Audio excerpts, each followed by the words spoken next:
اللہ نے ایسے گمراہ لوگوں کو کوئی انٹرٹین کرنا ہے.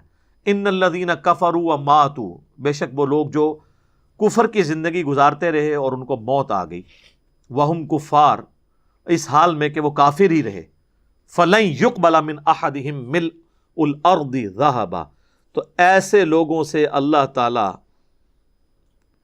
اگر وہ زمین کے برابر سونا بھی اللہ کو فدیے کے طور پہ دے دیں نہیں قبول کرے گا. وَلَوِ افْتَدَىٰ بِهِ، معاوضے کے طور پہ وہ سونا اللہ کو پیش کریں کہ یا اللہ یہ سونا لے لے اور ہمیں چھوڑ دے. ویسے تو یہ ہونا ہی نہیں ہے نا، یہ بھی تعلیق بالمحال ہے. دنیا میں زمین کے برابر سونا کوئی نہیں پیش کر سکتا، آخرت میں تو سارے کنگال ہونے ہیں، کپڑے بھی نہیں جسم پہ ہونے ہیں. اپنی ذات کے عوض وہ اس طرح سونا بھی خیرات کر دے. اولئک لہم عذاب علیم، تو ایسے لوگوں کے لیے ہے دردناک عذاب. وما لہم من ناصرین، اور ان کا وہاں پر کوئی مددگار نہیں ہوگا. یعنی اگر ان کو قیامت کے دن اللہ کی طرف سے زمین کے برابر سونا آفر کیا جائے کہ یہ تمہاری ملکیت ہے، تو کیا یہ تم فدیے کے طور پہ دینے کے لیے تیار ہو؟ تو اللہ تعالیٰ ہمارا ہے کہ وہ فدیے کے لیے دینے کے طور پہ تیار تو ہو جائیں گے، لیکن اللہ تعالیٰ ان سے قبول نہیں کرے گا. اللہ اکبر.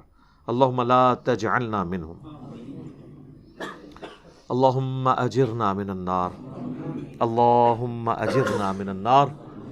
ربنا اصرف عنا عذاب جہنم ان عذابها كان غراما. اللہم احسن عاقبتنا فی الامور كلها واجرنا من خزي الدنيا وعذاب الآخرة. اللہم ربنا آتنا فی الدنیا حسنہ وفی الآخرة حسنة وقنا عذاب النار. آمین. جناب یہ ہے کتابوں کا خدا. وہ کہتے ہیں نہیں مولوی ہر ٹائم ڈراندے نے، کوئی میٹھیاں میٹھیاں گلاں کرو. سر کڈو نہ ذرا میٹھی گل. قرآن میں میٹھی بات بھی آتی ہے نا تو صرف اس لیے کہ آندہ کی جو کڑوی باتیں ان کو ہضم کرو. میٹھے والا کام قرآن اس کوئی نہیں، کیونکہ اس سے قبلہ نہیں درست ہوتا. یہ دیکھ لیں کتنی کتنی سخت آیات ہیں اور بالکل واضح عقائد ہیں. یہ آج کے ہم نے جو چند آیات کور کی ہیں، آپ ذرا امت مسلمہ کے عقائد اور نظریات، اسٹیبلش دین جو لوگوں کے اندر ہے، وہ ذرا اس کے اوپر پیش کریں. اور جناب میں تو کہتا ہوں پورا قرآن پڑھنے کی ضرورت نہیں ہے. قرآن کا ایک صفحہ بھی کہیں سے اٹھا لیں نا اور آپ اپنے آپ کو اس پہ پیش کریں تو آپ کو شرم آئے گی کہ جو قرآن کے ان عقیدوں کے مطابق تو میرا عقیدہ ہی کوئی نہیں ہے.